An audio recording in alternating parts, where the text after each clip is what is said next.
Hi learners, this is Sir Bambi and welcome to our Baybayin class.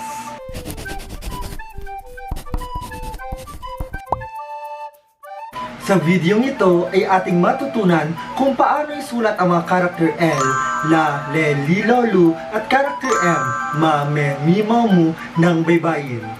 Let's start! Umpisahan natin sa karakter L.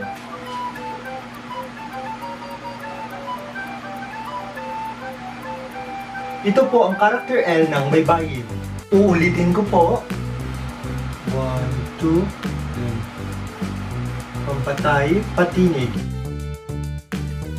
Ito po ang karakter La, karakter Le, Li, Lo, Lu ng Baybayin. Huwag pong kalimutan ang mga marka sa itaas at ilalim. Get your notebook and ballpen, let's practice. Let's start with La. 1, 2, 1, Le, 1, 2,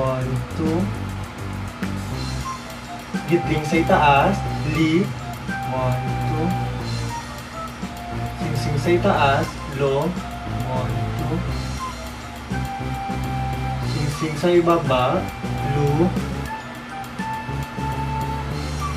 gitling sa ibaba,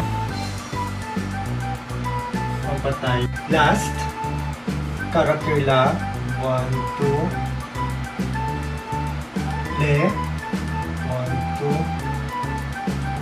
gitling, Li, 1, 2, singsing sa taas, Lo, 1, 2,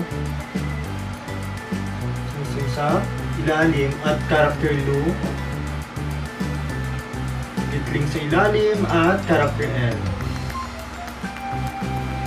Pampatay, patinig.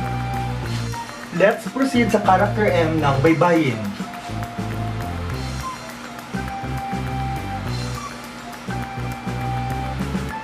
Ito po ang karakter M ng Baybayin. Uulitin ko po. 1, 2, and then 1, pampatay, patinig.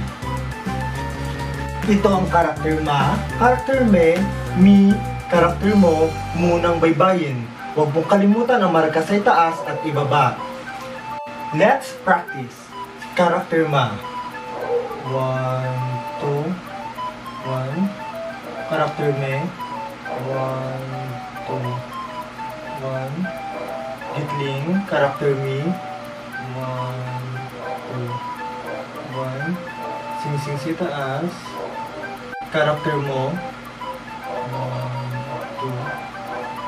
Singsing sa ilalim, karakter Mo. 1, 2, 1. Karakter M.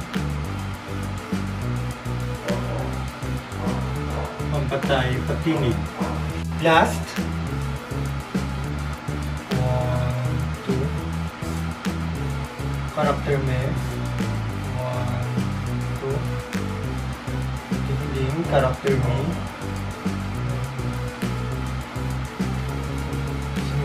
Karakter Mo.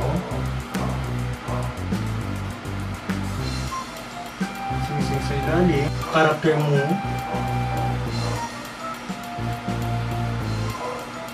Gitling at karakter M.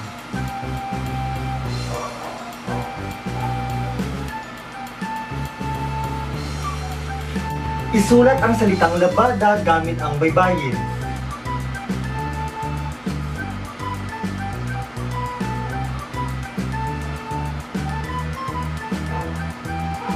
Time is up. Ang salitang labada ay may tatlong pantig. Ang pantig na La, may ikalawang pantig na Ba, at may ikatlong pantig na Da. Uunahin natin ang unang pantig, ang La. Ito po ang karakter La ng Baybayin. Next, ang ikalawang pantig na Ba. Ito po ang karakter Ba ng Baybayin at karakter Da. Ito po ang karakter Da ng Baybayin. Ito po ang salitang labada gamit ang Baybayin. Isulat ang salitang bali gamit ang Baybayin.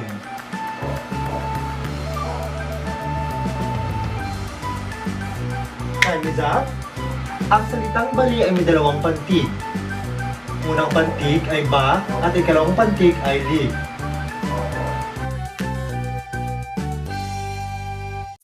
Ito po ang karakter ba at ang ikalawang pantig na li.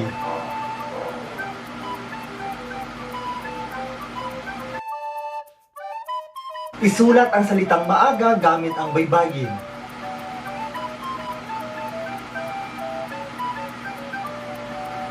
Time is up. Ang salitang maaga ay may tatlong pantig. Ang ma, ang unang pantig, a, ikalawang pantig, at ga. Uunahin natin ang ma. Ito po ang karakter ma ng baybayin. Karakter A o ang ikalawang pantig.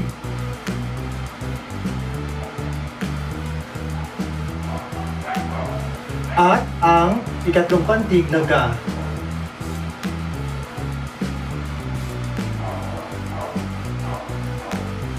Last, isulat ang salitang hamog gamit ang baybayin.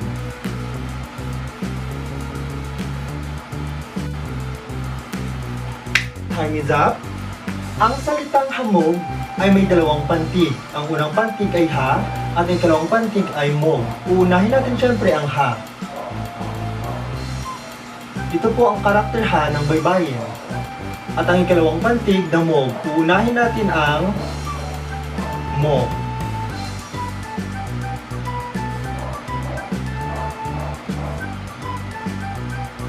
At karakter G.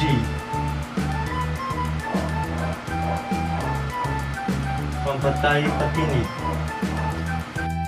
And that ends our Baybayin tutorial for character L, La, Le, Li, Lo, Lu, at character M, Ma, Me, Mi, Mo, Mu ng Baybayin.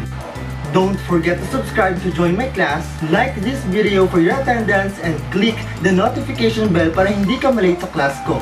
And class, you may now evaporate. Bye!